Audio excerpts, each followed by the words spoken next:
বিএনপির চেয়ারপারসন দেশনেত্রী বেগম খালেদা জিয়া রোগ মুক্তি কামনা, ছাত্র জনতার গণ অভ্যুত্থানে শহীদ আবু সাইদ মুগ্ধ রোগডাঙ্গা ইউনিয়নের কৃতি সন্তান, কুড়িগ্রাম জেলার গর্ব শহীদ নূর আলম সহ সকল শহীদের রুহের মাগফিরাত কামনা এবং আহতদের সুস্থতা কামনায় আজকের এই দোয়া মাহফিল আলোচনা সভা। আমরা ইতিপূর্বে গত কয়েক মাস আগে এখানে একটি মিটিং করেছিলাম। সেই মিটিংয়ে আমি লক্ষ্য করেছিলাম জনগণের মাঝে এবং নেতাকর্মীদের মাঝে একটি ভয়, কি জানি আতঙ্ক কাজ করছে। কিন্তু আজকে আল্লাহ তাআলার অশেষ রহমতে আমরা মুক্ত পরিবেশে আমরা মিটিং করছি খোলা মনে। এই জন্য মহান রব্বুল আলামিনের দরবারে আবার শুকরিয়া আদায় করছি। শুকর আলহামদুলিল্লাহ। শান্তিতে ঘুমাতে পারে, দুবেলা পেট ভরে খেতে পারে। আমরা আন্দোলন সংগ্রাম করেছি, বাংলাদেশের মানুষের দ্রব্যমূল্য যেন পুরো ক্ষমতার মধ্যে থাকে। আমার বীর মজুর ভাইরা, যারা কৃষকরা, তারা যে শ্রম দেয়, তারা যে মজুরি পায়, সেই মজুরি দিয়ে যে দ্রব্যমূল্য। এই আলোচনা সভা এবং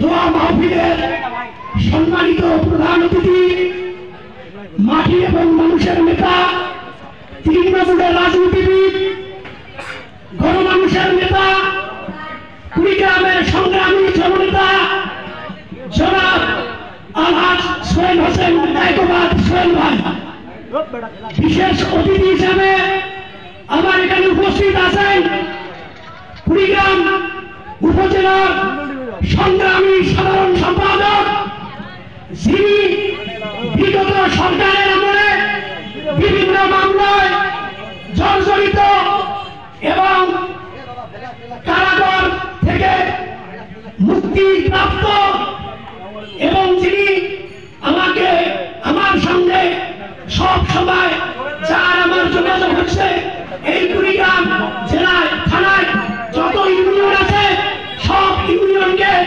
একমাত্র সুসংগঠিত ডাকে আপনারা আমাদের এই সমাধিকে সাফল্যমণ্ডিত করছেন।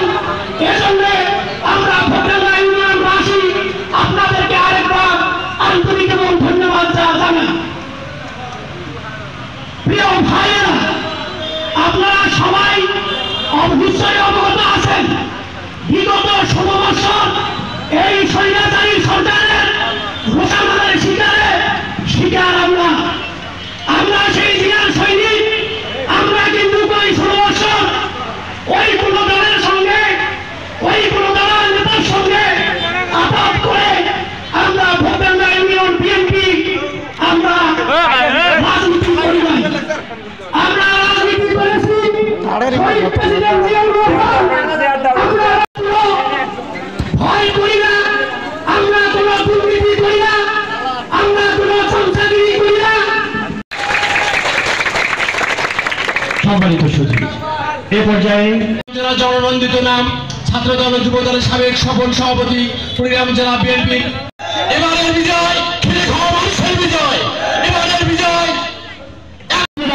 আমরা যদি কোনো ভুল থেকে আপনারা ছেলে আমাদের বলবেন, জনসম্মুখে